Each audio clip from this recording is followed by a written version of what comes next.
Today, I had visited Makhel village. There was a Mao Student Union's 88th anniversary and conference was held out there.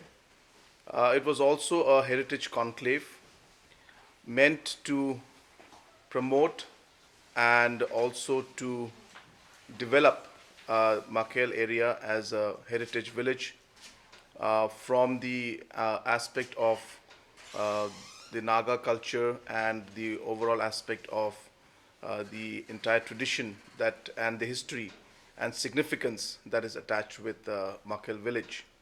And it's a very, very positive move. It is an objective. The objective is to really get back to the grassroots and also get back to the identity.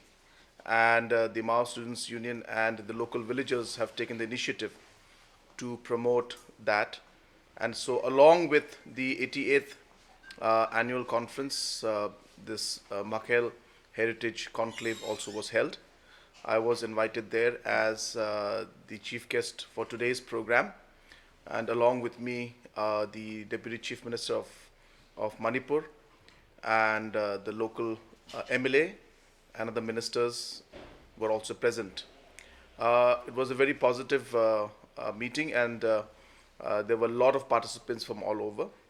While returning, I decided that I will stop over and meet some of the party leaders. So after this, I will be going to the party office and just interacting with our party leaders. As you also know that elections are there in Manipur. So after the conclave, we also had a meeting, brief meeting, with some of the senior party leaders from Manipur State Unit of the NPP. And following that, as I said, while returning back to Guwahati today and proceeding to Delhi tomorrow for the annual budget discussion along with the finance minister tomorrow, I have decided to stop here and meet all of you and also the party leaders. So this is a small brief of my visit to Manipur and to Nagaland, and I'm open for any questions if you have any. Thank you very much. The stand of the NPP and my personal stand on ASPA has been there for the last 20 years.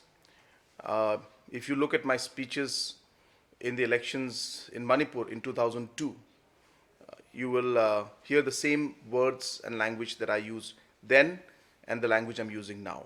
So therefore, it's not a new stand that we took. And this was a stand that even our leader, late P.S. Sangma, was very firm about. That's number one. So it's something that's very, very important, and we strongly feel that this kind of an act, a draconian act, does not have place in the kind of society and democracy that we have today in our country. Number two, there were many circumstances that led to the repeal, or I should say the removal of ASPA from Meghalaya. And a lot had to do with the law and order situation improving.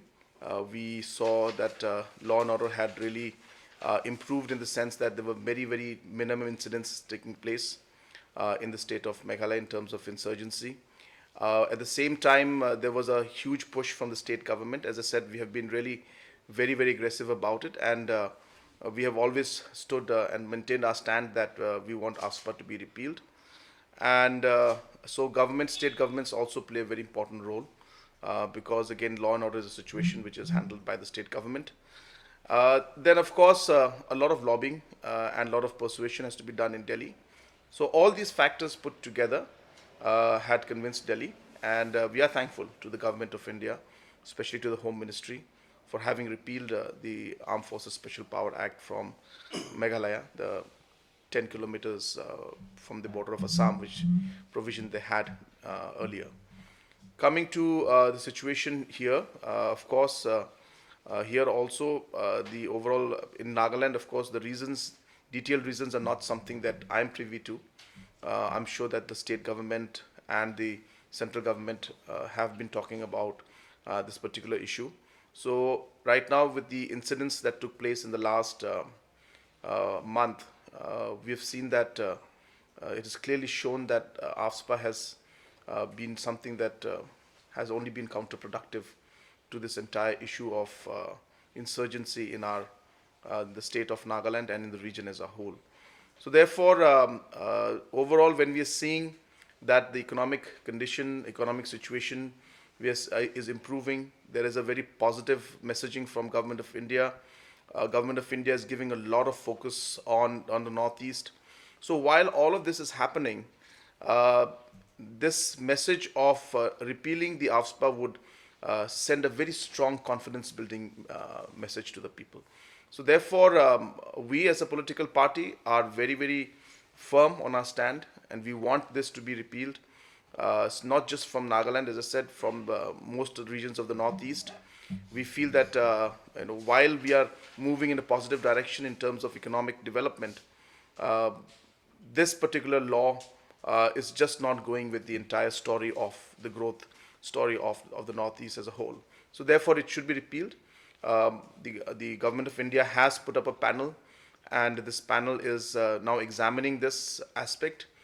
We have only requested that this panel should look into broader regional requirement, not just Nagaland, but since Nagaland is in the middle of the epicenter, I should say, as of now, about the issue. So therefore, it should be repealed in Nagaland and also in other parts of the Northeast.